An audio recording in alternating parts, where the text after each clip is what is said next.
নিন না। আরে দেখুন না, দেখুন না, দেখুন না, একটু ধরে দেখুন না, অনেক ডিসকাউন্ট পাবেন, অর্ধেক দামে দিয়ে দেবো আমি। না, না, চাই না। আরে একবার দেখুন না, অনেক ভালো কোয়ালিটির এটা। আরে ভাই, একবার আরে বললাম না, দেখুন না, চাই না। দেখুন না, কোয়ালিটি দেখুন না। আরে শুনুন না ম্যাডাম, দেখুন না, আরে কোয়ালিটিটা দেখুন ম্যাডাম, কিনুন না, ভালো কোয়ালিটির এগুলো, খুব ভালো কোয়ালিটির ম্যাডাম। আরে কেন বিরক্ত করছো ভাই? একবার তো বললাম চাই না। ও ও, ও দাদা, এই ম্যাডামের মনে হয় কিছু একটা হয়েছে। আরে কিচ্ছু হয়নি ওর। আরে দেখুন না, ঘুমোচ্ছে। ওনার ঘাট থেকে রক্ত বেরোচ্ছে। কি? হ্যাঁ, দেখুন ওনার রক্তে ভেসে যাচ্ছে। সুচি? ওই যে, ওই দেখুন, দেখুন, ওই যে। সুচি?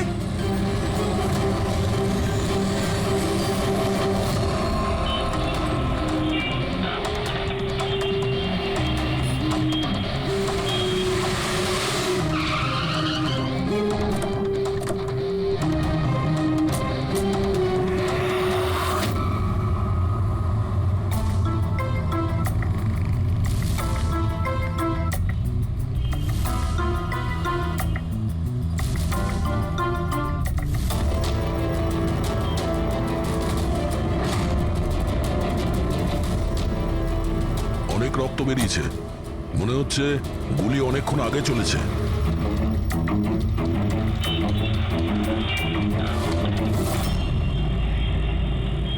এসব কি করে হলো মিস্টার? আশুতোষ। আচ্ছা, আর এনার নাম কি? ইনি আমার স্ত্রী সুচি। মানে বলতে চাইছি আমার ex wife Suchi. Ex wife? এসব কি করে হলো? জানি না স্যার, আমি কিছু জানতেই পারিনি। কিচ্ছু জানো না? তোমার এক্স ওয়াইফ তোমার পাশের সিটে বসেছিল, গুলি চললো, তুমি কিচ্ছু জানো না? এটা কি করে সম্ভব? আমার হাজব্যান্ড কখনো মিথ্যে বলেন না। উনি যখন বলছেন উনি জানেন না, আই এম শিওর যে উনি কিছু জানেন না। আপনি আমি মিহিকা, ওনার প্রেজেন্ট ওয়াইফ।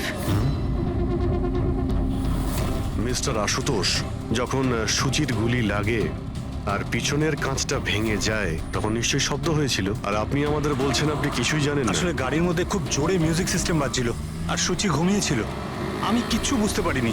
ওই লোকটা কিছু জিনিস বিক্রি করতে এসেছিল। ও যখন আমাকে বললো তখন আমি বুঝতে পারলাম কি সুচি। গাড়িতে মিউজিক চলছিল আর সূচি ঘুমিয়ে পড়েছিল। অদ্ভুত, প্রায়শই লোকেদের ঘুম একটু আওয়াজেই ভেঙে যায়, আর এত লাউড মিউজিকে সূচি ঘুমোচ্ছিল। স্যার, আপনাদের কথা থেকে বোঝা যাচ্ছে যে আপনারা আমাকেই সন্দেহ করছেন। স্যার, আমি এটা কেন করব? সুচি আর আমার ডিভোর্স নিশ্চয়ই হয়েছিল, কিন্তু আমরা ভালো বন্ধু ছিলাম আর আমাদের যোগাযোগও ছিল। আপনি আপনি দীনেশকে জিজ্ঞাসা করে নিন। দীনেশ? স্যার, আমি সুচির ভাই। ও ঠিকই বলছে স্যার, ডিভোর্সের পরেও ওর আর সুচির মধ্যে খুব ভালো সম্পর্ক ছিল, কখনো কোনো ঝামেলা হয়নি। আচ্ছা, তো আপনারা কোথায় যাচ্ছিলেন বলুন তো? আমাদের মেয়ে রুহি বোর্ডিং স্কুল থেকে ফিরছিল। তাহলে এই সুচি কি গাড়িতে ওঠার পরেই ঘুমিয়ে পড়ে নাকি পরে? স্যার, ব্যাপারটা হলো আমাদের মধ্যে একটু আগে ঝগড়া হয়েছিল। আশুতোষ, রুহি স্কুল খুব ভালো, এই স্কুল চেঞ্জ করার কোনো দরকারই নেই। সুচি, এই স্কুলটার টাকা পয়সা খুব বেশি, আমি এর ফিসটা জোগাড় করতে পারবো না। কিন্তু আমি করতে পারি, আর আমি আমার মেয়ের এডুকেশনে কোনো কম্প্রোমাইজ করব সুচি, না। আমি তোমার থেকে টাকা নিতে পারবো না। কেন? ও, তোমার মেয়ে লিগো চলে আসে তাই না, যে আমি তোমার থেকে বেশি ইনকাম করি? জানো আমাদের ডিভোর্সের কারণ এটাই, যে একটা মেয়ে একটা ছেলের থেকে বেশি ইনকাম করে। সাফল্যটা মনের ব্যাপার, এটা স্বামী স্ত্রীর প্রতিযোগিতা নয়। তোমার সাথে কোনো তর্ক করতে চাই না, না এই ব্যাপারে কোনো কথা বলতে চাই। রুহি এই স্কুলেই থাকবে। তারপর আমাদের মধ্যে আর কোনো কথা হয়নি। আমার মনে হয়েছিল ঘুমিয়ে পড়েছে। আচ্ছা, এই যখন ঝগড়া হচ্ছিল তখন গাড়ি কোথায় ছিল, মানে কোন এলাকায়? স্যার, লিংক রোডের সিগন্যালে, কেপি থিয়েটারের পাশেই। আর তারপর কোন রাস্তায় গেছিলেন আপনারা? সেখান থেকে স্যার আমি লেফট নিলাম, ওই সামনে ফ্লাইওভারটা আর দেখে। সোজা এখানে চলে এসেছেন? হ্যাঁ স্যার। তার মানে প্রায় 2 কিলোমিটার এই গাড়িটা চলেছে। তার মানে 2 কিলোমিটারের মধ্যেই কোথাও গুলি চলেছে সূচির উপরে। পঙ্কজ, একটা কাজ করো তো, কেপি থিয়েটার থেকে এইখানে 2 কিলোমিটার অবধি চেক করে দেখো তো, যদি কোথাও কিছু প্রমাণ পাওয়া যায়, মানে কোথাও কাচের টুকরো পড়েছে কিনা দেখে নিও, ঠিক আছে? আর হেঁটে যেও। 2 কিলোমিটার স্যার? হেঁটে যাও। গুলিটা অদ্ভুত অ্যাঙ্গেল থেকে লেগেছে, এই নিচে, মানে গুলিটা উপর থেকে নিচে এসেছে, মানে যে গুলি চালিয়েছে তার হাত উঁচু করতে হয়েছে ফায়ার করার সময়। খোলা রাস্তায় কেউ গুলি মেরেছে আর কেউ দেখেনি? হতে পারে খুনি একটু দূরে ছিল, তাও গুলি করা খুবই মুশকিল ছিল এই চলন্ত গাড়িতে। আর তাও তখন যখন খুনি হয়তো গাড়িতে বা কোনো বাইকে ছিল। তবে এইভাবে গুলি করাটা কিন্তু সহজ নয় দয়া।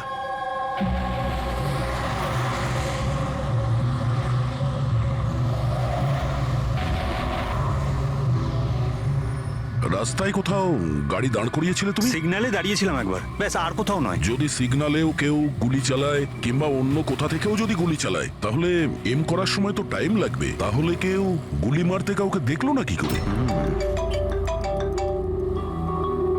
হ্যালো, হ্যাঁ স্যার, ঠিক আছে স্যার, আমরা পৌঁছাচ্ছি। কি হয়েছে? এসিপি স্যারের ফোন ছিল, আর একটা লাশ পাওয়া গেছে কামরি ব্রিজের নিচে।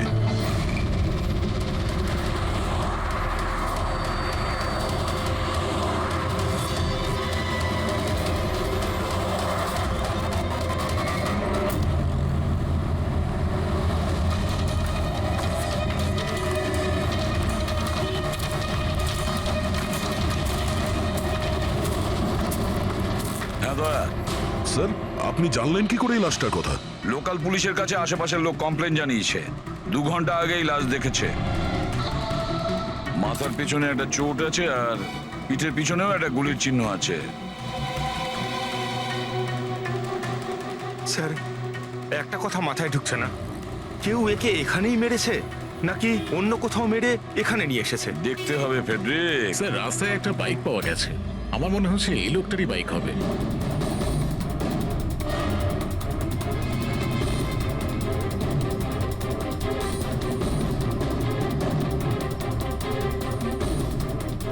Skid mark. স্যার, মনে হচ্ছে এই লোকটা বাইকে যাচ্ছিল, কেউ পেছন থেকে গুলি করে দিয়েছে। ডিসব্যালেন্স হয়ে গেছে, গাড়ি বাইক স্কিড হয়ে এখানে কারোর সঙ্গে ধাক্কা লাগিয়েছে, আর ওর বডি এখানে নিচে পড়ে গেছে। মাথায় চোট ওই সময় লেগেছে স্যার।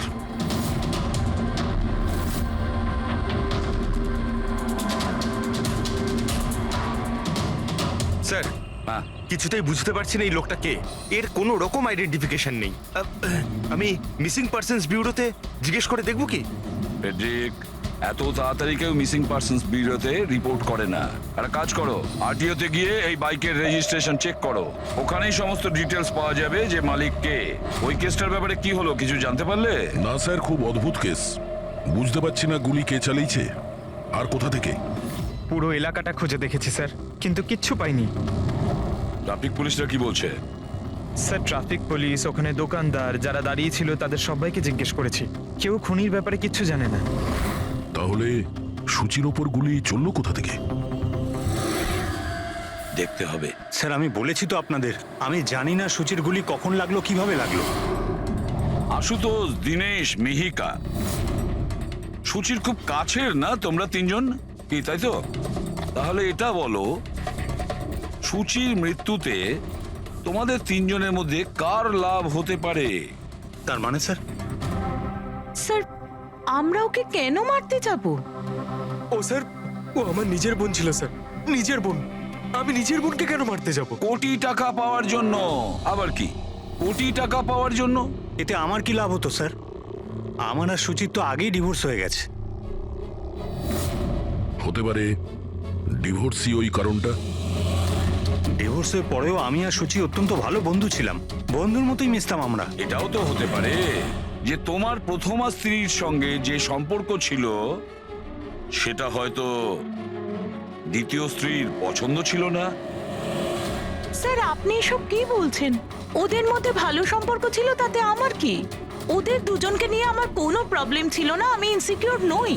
যদি তোমাদের তিনজনের মধ্যে কেউ সূচিকে না মেরে থাকে, তাহলে সূচিকে কে মেরেছে? কে মেরেছে? আমি বলছি আপনাকে, সূচি একটা এনজিওতে কাজ করত। ও ওখানে একজন অ্যাকাউন্টেন্টের পর্দা ফাঁস করে দিয়েছিল, কারণ ওই মেয়েটা টাকা পয়সা নিয়ে গন্ডগোল করছিল। তোমার মনে হচ্ছে শেলির হাত হতে পারে এইসবের পেছনে? ইয়েস স্যার, ওকে অনেকবার হুমকিও দিয়েছিল। স্যার, আমার তো মনে হচ্ছে কি এই কাজটা হয়তো পৃথ্বীর হতে পারে। আচ্ছা, এই পৃথ্বী কি? খুবই খুবই অসভ্য ধরনের লোক, ওই রোমিও টাইপের। সুচি পুলিশকে কমপ্লেনও করেছিল ওর বিরুদ্ধে, কিছুদিনের জন্য জেলেও গেছিল। ঠিক আছে, তোমরা তিনজন যেতে পারো। Thank you sir. Thank you sir. Thank you sir.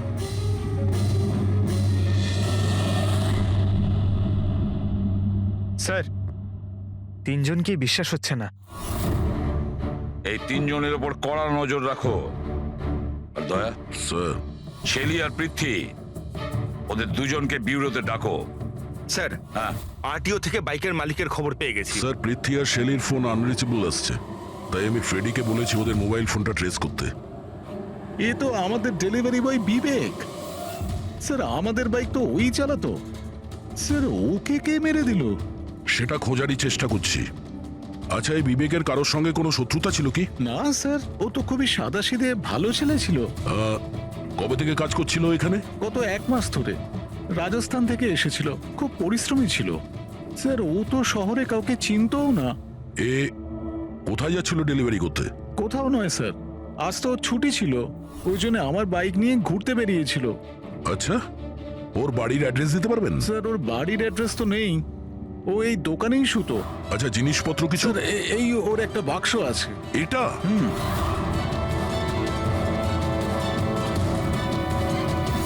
Sir, এই লোকটার বক্স আর সবকিছু চেক করলাম, তাতেই সার্কাসের প্যাম্পলেট ছাড়া কিছুই পেলাম না। হয় ও সার্কাস খুবই পছন্দ করত, না হলে নিজের ফ্রি টাইমে প্যাম্পলেট বানিয়ে টাকা রোজগার করত।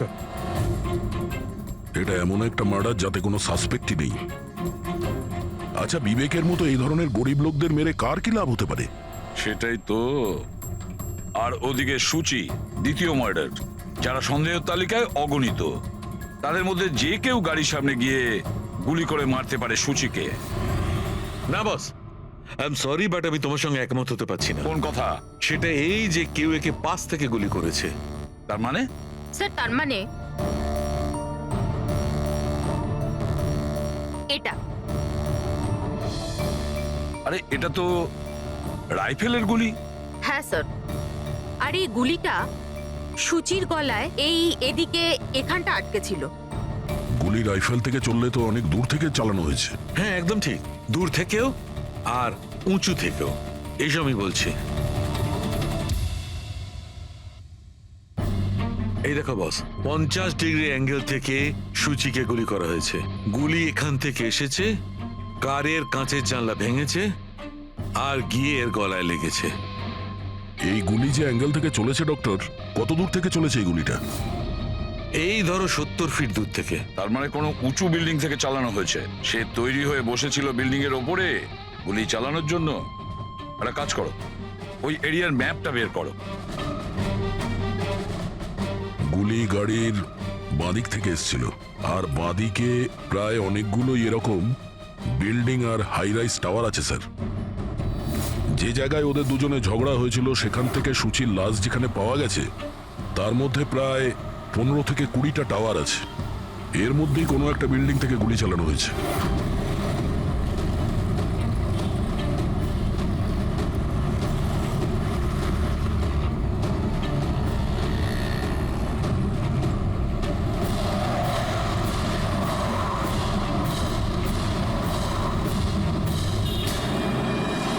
বাস ঠিক আছে।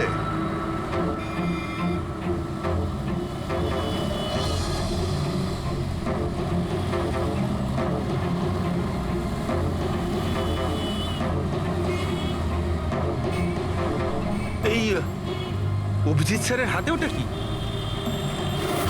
মার কাছে ফ্রেডি, ঠিক সেই হাইটে যে হাইটে সূচির গুলি লেগেছিল।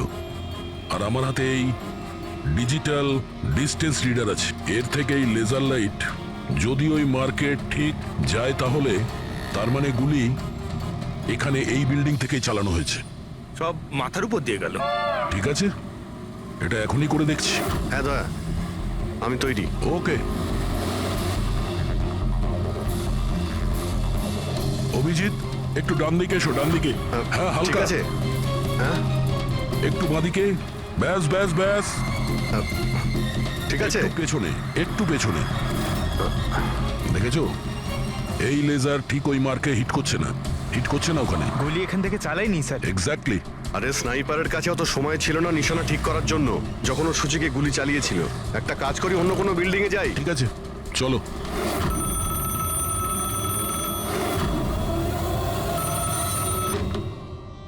হ্যালো।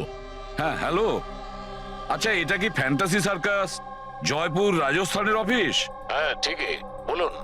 দেখুন, আমি মুম্বাই সিআইডি থেকে এসিপি পদ্মুমান বলছি। আপনার ওখানে কোনো বিবেক নামে কেউ কাজ করতো? হ্যাঁ হ্যাঁ, বিবেককে আমি চিনি তো। ও এই সার্কাসেই কাজ করতো। কেন, কি হয়েছে? কি কাজ করতো বলতে পারবেন আপনি? দেখুন স্যার, আপনার সঙ্গে সারাদিন ফোনে কথা বললে আমার শো ক্যান্সেল হয়ে যাবে। আমি আপনার কথা আমার মালিককে বলে দিচ্ছি, উনি আপনাকে ফোন করে নেবেন, ঠিক আছে? হ্যালো,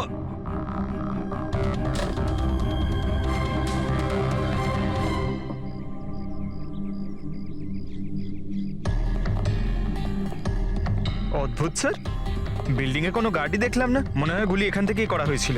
দেখছি। হ্যাঁ অভিজিৎ, রেডি আছো?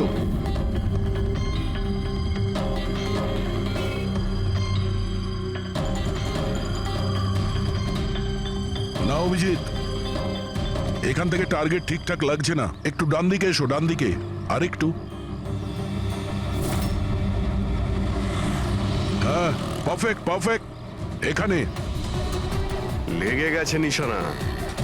তার মানে হলো সূচি এখানেই ছিল যখন ওর গুলি লাগে। পঙ্কজ, ফ্রেডি, একটু আশেপাশে দেখো ওই স্নাইপার কোনো প্রমাণ ফেলে গেছে কিনা। কিন্তু ভাই দয়া, এখানে তো কোনো স্পিড ব্রেকারও নেই। সে এমন কোন স্নাইপার হবে যে ওই বিল্ডিং এ বসে এত দ্রুত যাওয়া কোনো গাড়িতে নিশানা লাগাবে যেটা সূচির ঘাড়ে গিয়ে লাগবে? হ্যাঁ, এটা তো সত্যি। আশুতোষ, যখন তোমার গাড়িটা এখানে ছিল, হ্যাঁ তখন কোনো কারণে তোমার গাড়িটাকে স্লো করতে হয়েছিল কিংবা দাঁড় করাতে হয়েছিল, কিছু মনে আছে?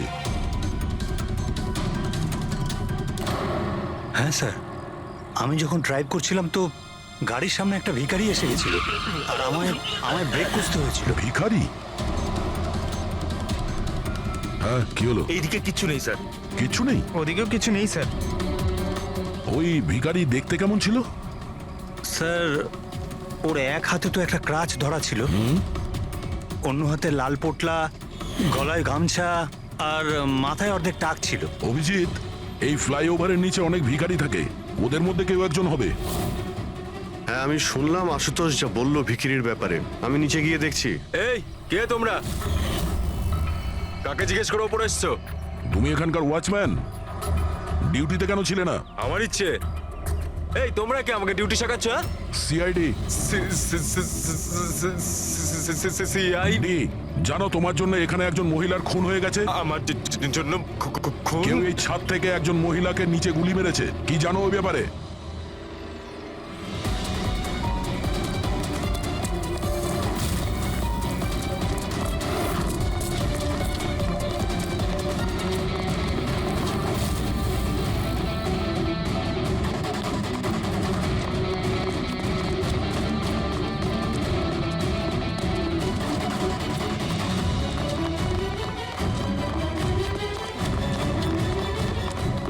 এই দাঁড়া বলছি।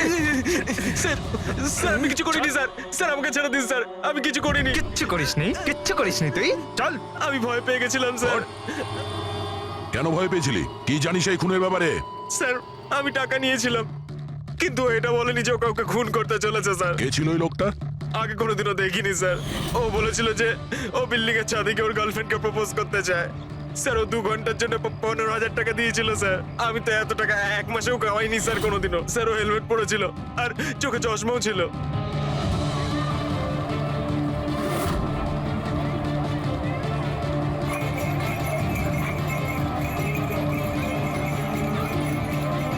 আরে ভাই শোনো।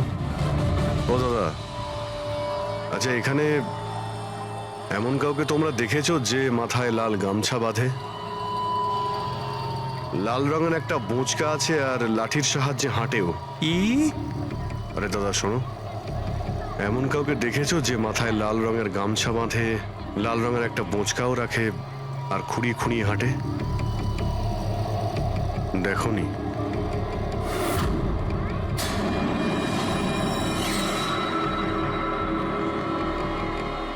আরে ভাই শোনো, আরে ভাই শোনো, একটু কথা আছে। এই যে আরে এই, কি করছো ভাই? দাঁড়াও, আরে ভাই দাঁড়াও।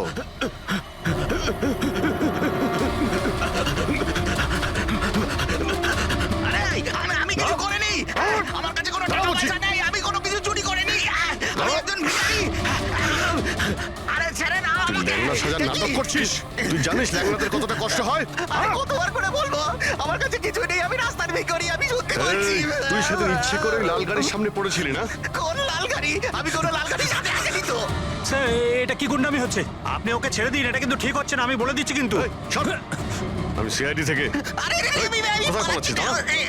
ভদ্রভাবে বলে দে, না হলে আমি রেগে গেলে কিন্তু এর ফল খুবই খারাপ না, হবে। স্যার, আপনি যদি সত্যি সিআইডির লোক হন, আমি সব বলছি। একটা লোক আমাকে টাকা দিয়েছিল এসব করার জন্য, আর ও বলেছিল যে যখনই একটা লাল গাড়ি আসবে তার সামনে পড়ে যেতে, তাই আমি করেছিলাম স্যার। তুই কি করে জানলি যে লাল গাড়ি কখন আসবে? ওই ছাদে একটা লোক দাঁড়িয়ে আমাকে ইশারা করছিল, ওই রকমই। ও যে ইশারা করবে আমি তখনই লাল গাড়ির সামনে উল্টে পড়ে যাব। প্ল্যান ছিল স্যার। জানিস একটা মহিলার খুন হয়ে গেছে তোর এই প্ল্যানের জন্য? সাহেব আমাকে ক্ষমা করে দিন, দেখুন আমি রাস্তার একজন ভিখারি। ঠিক আছে, তুই এটা বল ওই লোকটা দেখতে কেমন ছিল? ওই স্যার, ও হেলমেট পরেছিল, মোটরসাইকেলে এসেছিল, আমি তো ওর মুখটা দেখতেই পাইনি। আরে ভাই কিছু তো দেখেছিলি, কিছু তো শুনেছিলি।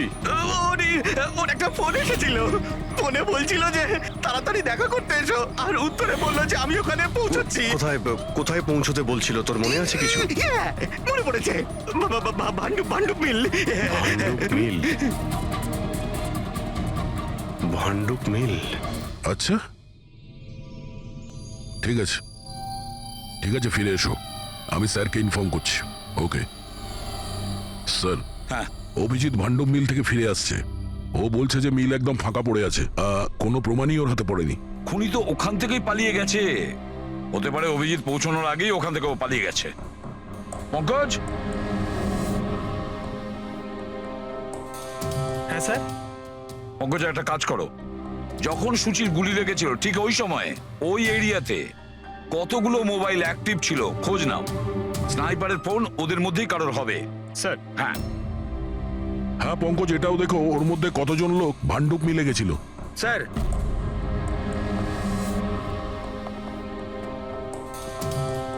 স্যার এ হলো শৈলী, এনজিওর অ্যাকাউন্টেন্ট। সুচি একটা এনজিওতে কাজ করত, ও ওখানে একজন অ্যাকাউন্টেন্টের পর্দা ফাঁস করে দিয়েছিল। আর এ হলো পৃথ্বী, যার বিরুদ্ধে সুচি রিপোর্ট লিখিয়েছিল। সুচি পুলিশে কমপ্লেনও করেছিল ওর বিরুদ্ধে, কিছুদিনের জন্য জেলেও গেছিল। আপনারা কি করে ভাবলেন যে সুচির মৃত্যুর জন্য আমি দায়ী? হ্যাঁ স্যার, আমিও তো এমন কিছুই করিনি, আমি তো কারোর মার্ডার করিনি স্যার। শেলি তোমার চাকরি চলে গেছিল সুচির জন্যে, আর তারপর থেকে তোমার এখনো পর্যন্ত কোনো চাকরি পাওইনি। ধার করে করে সংসারে খরচা চালাচ্ছ তুমি। হ্যাঁ, আর পৃথ্বী, এক সপ্তাহ তুমি জেলে ছিলে, নিজের এরিয়াতে তোমার খুব বদনাম হয়েছে, তাই তো? তো কি হয়েছে? যদি আমার কোনো বদনামের ভয় থাকতো তাহলে বাড়ি বদলে নিতাম, কারণ মার্ডার করতে যাবোই বা কেন আমি? আর স্যার এমনটা নয় যে আমি কোথাও চাকরি পাচ্ছি না, বলতে পারেন আমি আমার মতো কোথাও চাকরি পাচ্ছি না, এই জন্য আমি কোথাও জয়েন করছি না। আপনাদের আশুতোষ আর তার নতুন স্ত্রী, তাকে এসব প্রশ্ন করা উচিত। ওদের জীবন সুখী নয়, কিন্তু সবাইকে দেখিয়ে বেড়ায়। আশুতোষ তো সুচির কাছে ফিরে যেতে চাইছে, হয়তো ও নতুন স্ত্রীকে নিয়ে খুশি নয়, তাই। আর স্যার সুচির না ওর ভাইয়ের সাথেও বনিবনা ছিল না, সব সময় না ফোনে ঝগড়া করতে থাকতো। আচ্ছা, আর কি ব্যাপার নিয়ে ঝগড়া হতো এদের দুই ভাই বোনের মধ্যে? আসলে স্যার দীনেশ আশুতোষকে হুমকি দিয়েছিল ও সুচির থেকে দূরে থাকার জন্য, হয়তো সুচির এটা পছন্দ হয়নি। আর স্যার ও আমাকে আর একটা কথা বলেছিল, মেয়েকা হিংসে করে ওর আর আশুতোষের মেলামেশায়। 100% মনে হয় এদের মধ্যেই কেউ একজন ওকে মার্ডার করেছে। হ্যাঁ স্যার। আচ্ছা ঠিক আছে, যেতে পারো তোমরা দুজন, কিন্তু একটা কথা ভালো করে মনে রাখবে, যতক্ষণ না আমাদের ইনভেস্টিগেশন শেষ হচ্ছে তোমরা শহর ছেড়ে বাইরে যাবে না। এই কেসে কারোর কথার উপর ভরসাই করতে পারছি না স্যার, মনে হচ্ছে সবাই মিথ্যে কথা বলছে। হ্যাঁ, সে যেই হোক খুব বড় প্ল্যানিং করেছিল, প্রথমে ভিখারিকে টাকা দিয়েছে, একটা ওয়াচম্যানকে হায়ার করেছে, আর তারপরে স্নাইপারকে হায়ার করেছিল। আর ঠিক সময় আসতেই ও সূচিকে গুলি করে মারে। স্যার হ্যাঁ, স্যার যে সময় ওর ওপর গুলি চালানো হয়েছিল স্যার, তখন ব্রিজের আশেপাশে 2000 লোকের মোবাইল অ্যাক্টিভ ছিল। তাহলে ওই সময় কোন মোবাইল ফোন পাণ্ডু মিলের দিকে গিয়েছিল? একটা নাম্বার গিয়েছিল, কিন্তু সেটা প্রাইভেট নাম্বার, তাই ট্র্যাক করতে পারিনি। আর কি বলতে পারো এই নম্বরের ব্যাপারে? এটাই স্যার, ওটা মিল অব্দি গেছিল কিন্তু দাঁড়ায়নি, ওটা সোজা কামরি ব্রিজের দিকে চলে গেছিল, আর ওখান থেকে সিগন্যাল পাওয়া যাচ্ছিল না। কামরি ব্রিজ? স্যার বিবেকের লাশটাও তো আমরা ওখানেই পেয়েছি, এটা কোনো কোইন্সিডেন্ট হতে পারে না? রাজস্থানে বিবেকের বাড়িতে ফোন করি, ওর ব্যাপারে পুলিশ কি ইনফরমেশন জোগাড় করলো জানতে হবে। দয়া, এই বিবেকও তো খুনি হতে পারে। কেউ বিবেককে খুন করে দিয়েছে? একজন খুনির খুন? অনেক কিছুই হতে পারে ফেডরিক, এই কেসে অনেক কিছু হতে পারে।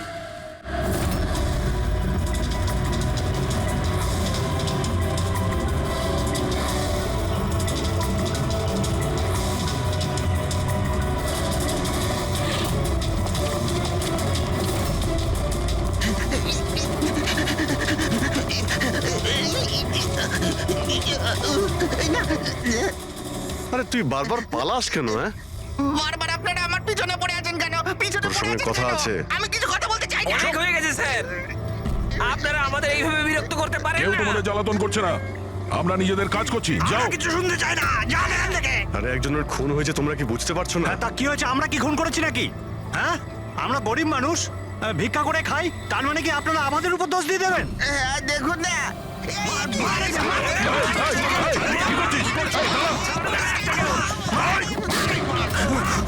অভিজিৎ, তুমি ঠিক আছো? আরে না, ও নো, রক্ত বেরোচ্ছে। কি করলে তোমরা? হ্যাঁ, এই দেখ, এই লোকটা টাকা দিয়েছিল তোকে। স্যার, ও মারা গেছে। হ্যাঁ, ও মারা গেছে। ভালো করে দেখ, এটা কি সেই লোকটা যে তোকে গাড়ির সামনে পড়তে বলেছিল? একটু জুম জুম করুন।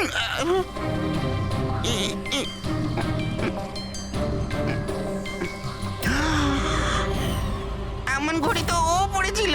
হতে পারে যে লোকটা একে টাকা দিয়েছে সেই প্রমাণটা লোপাট করার জন্য ওকেও মেরে দিয়েছে। চালায় বললাম আমি, ধরেছে তো ছাড়তে হ্যাঁ পঙ্কজ, চাইছে না। হ্যাঁ, আচ্ছা, ও ঠিক আছে, ঠিক আছে, ওকে ওকে, থ্যাংক ইউ। পঙ্কজের ফোন ছিল, বলছিল যে বিবেক রাজস্থানে কোনো সার্কাসে কাজ করত, নিশানাবাদ ছিল। 1 মাস আগেও সার্কাসের চাকরি ছেড়ে দিয়েছিল, বলেছিল মুম্বাইতে একটা বড় চাকরি পেয়েছে ও। আর হ্যাঁ, যাওয়ার সময় ওই রাইফেলটা ওটাও চুরি করে নিয়ে গেছিল। রাইফেল চুরি করে এনেছিল? হয়তো সুচির সুপারি নিয়ে এখানে এসেছিল, আর দোকানে এই জন্য কাজ করতো যাতে ওকে কেউ সন্দেহ না করে। হ্যাঁ, আর এই পুরো ষড়যন্ত্রের যে মাস্টার মাইন্ড, সে নিশ্চয়ই রাজস্থানে গেছিল বিবেককে সুপারি দেওয়ার জন্য। কে হতে পারে এই মাস্টার মাইন্ড, যাকে চোখের সামনে দেখেও ধরতে পারছি না?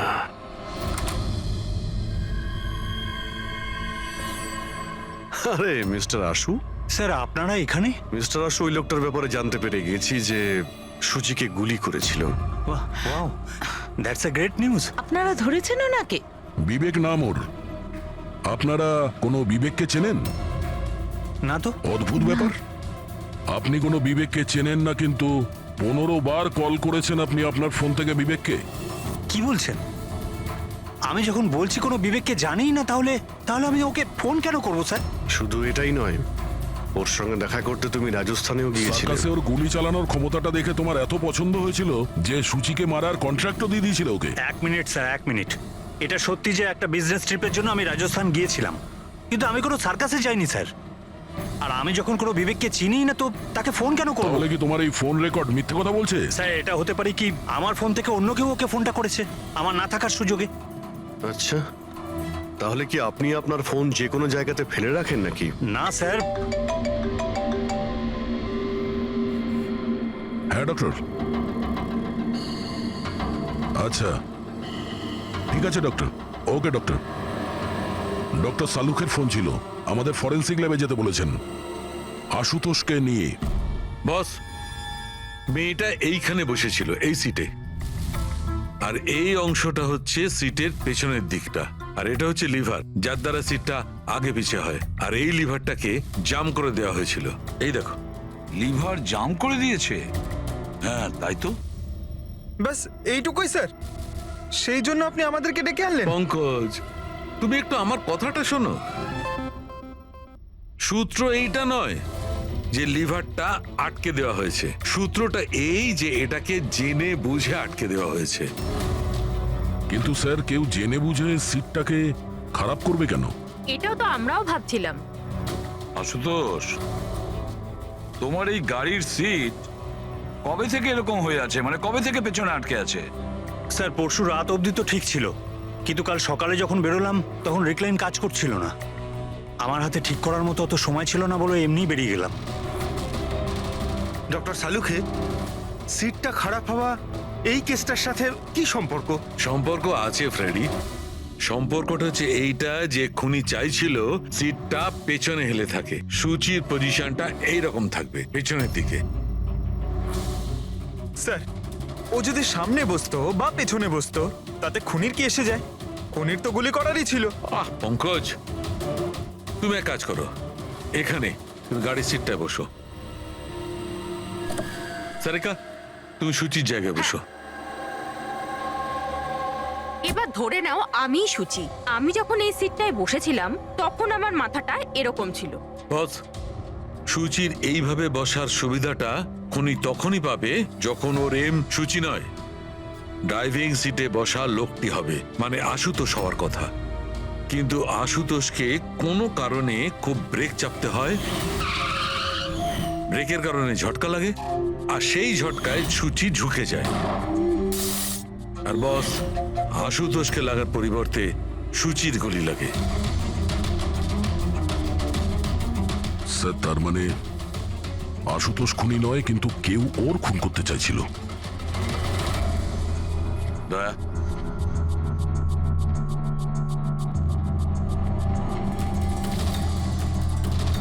আশুতোষ, হ্যাঁ স্যার। তুমি একটা কথা বলো, তোমার কি কোনো শত্রু আছে?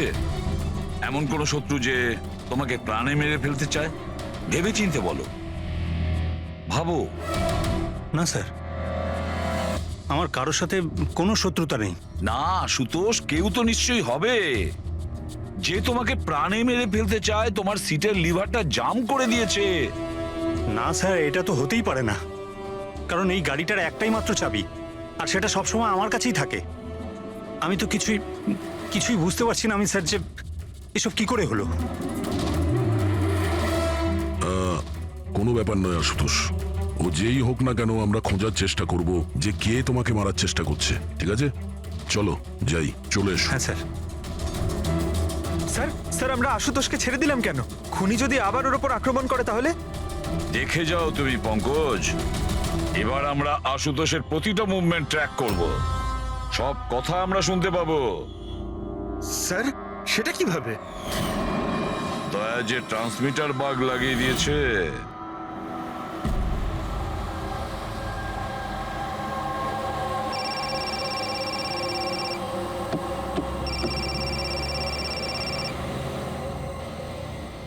হ্যালো, হ্যাঁ বলো। আচ্ছা, ওকে চলে এসো বাড়িতে। ওখানে?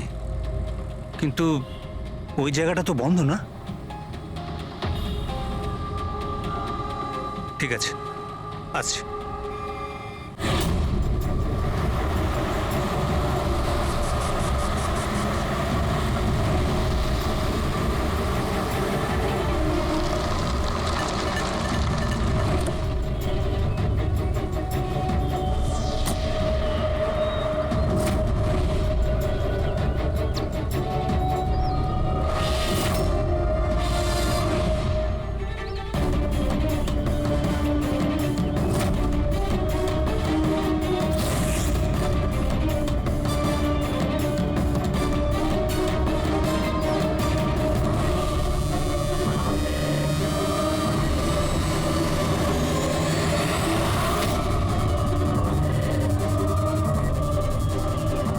এটা কি করছো?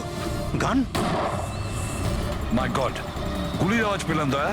তাড়াতাড়ি চলো, আবার একটা যেন খুন না হয়। স্যার এই তো আমরা পৌঁছচ্ছি। স্যার, হ্যাঁ, আমাদের যে এই সাসপেক্ট আছে, এক্ষুনি খবর পেলাম যে ও রাজস্থান গিয়েছিল আশুতোষকে ফলো করতে করতে। ও তো আশুতোষের খুব কাছের লোক ছিল।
দিনেশ স্যার, আমি সুচির ভাই। মরে গেছে স্যার। আমি আমি কিছু করিনি স্যার। এই আমাকে মারতে চেয়েছিল। এই এই আমায় মারতে চেয়েছিল। কেন মারতে চেয়েছিল এ? স্যার, এর মনে হতো যে এর বোনের সর্বনাশের জন্য আমিই দায়ী। বিয়ের পর সুচি ডিপ্রেশনে চলে গেছিল, আর তাই ও নিজেই নিজেকে মারারও চেষ্টা করেছিল। আর এই সমস্ত আমি কিছুই জানতাম না স্যার, একদমই জানতাম না। আর আমার এই না জানার কারণেই এই দুজনের মৃত্যুর কারণ আমি হয়ে গেলাম স্যার। এটা সম্পূর্ণ না জানার কারণে। পঙ্কজ, একে ছায়া নিয়ে বসাও, ঠিক ফরেন্সিক ল্যাবে পাঠিয়ে দাও।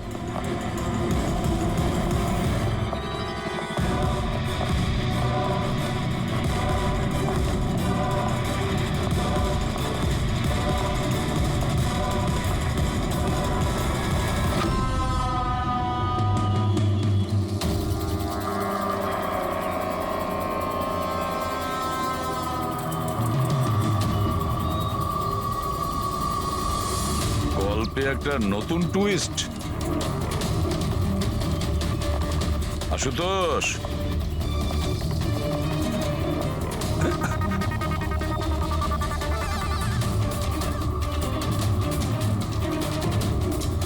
এটা কি চেনো?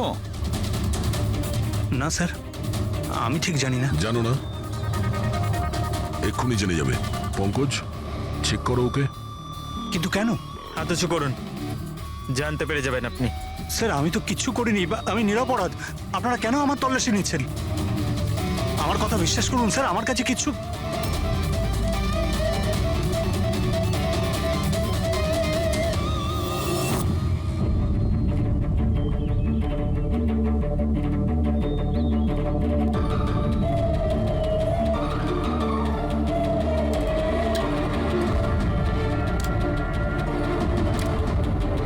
স্যার, এই নিন ও, রাবার বুলেটস। আমি জানি না স্যার যে এর থেকে কি প্রমাণ হচ্ছে। কি প্রমাণ হয়? হ্যাঁ, তুমি এই বন্দুক দিয়ে দিনেশের খুন করেছো, আসল বুলেট দিয়ে। হ্যাঁ, তাহলে এই গানটা কি করে এলো তোমার কাছে? আর ওই নকল রাবার বুলেট, ওটা কি করে ফায়ার হলো আর কখন? স্যার, প্ল্যান আমিই করেছিলাম। A to Z পুরো প্ল্যান আমার। সুচির মৃত্যু, দিনেশের মৃত্যু, আর ওই প্ল্যানটাও এই জন্য যে আপনাদের মনে হয় যে সুচির মৃত্যুটা ভুল করে হয়েছে, কিন্তু আসল টার্গেট আমিই ছিলাম। আর আপনাদের সন্দেহ যাতে দিনেশের উপর যায়। কিন্তু সমস্ত প্ল্যানটা নষ্ট হয়ে গেল, সবকিছু জ্বলে গেল। কেন মেরেছো তুমি সুচিকে? সুচিকে মেরে তুমি কি পেলে? সুচি আমার মেয়ে রুহিকে নিয়ে চিরকালের জন্য দেশ ছেড়ে চলে যেতে চেয়েছিল, আর এই কথাটাও আমার কাছে লুকিয়ে ছিল। আপনারাই বলুন স্যার, আমার একমাত্র মেয়েকে নিজের থেকে দূর কিভাবে করতে দিতাম? আর সেই জন্য তুমি বিবেক মানে একজন শার্প শুটারকে টাকা দিয়েছো নিজের স্ত্রী সূচিকে মেরে ফেলার জন্য।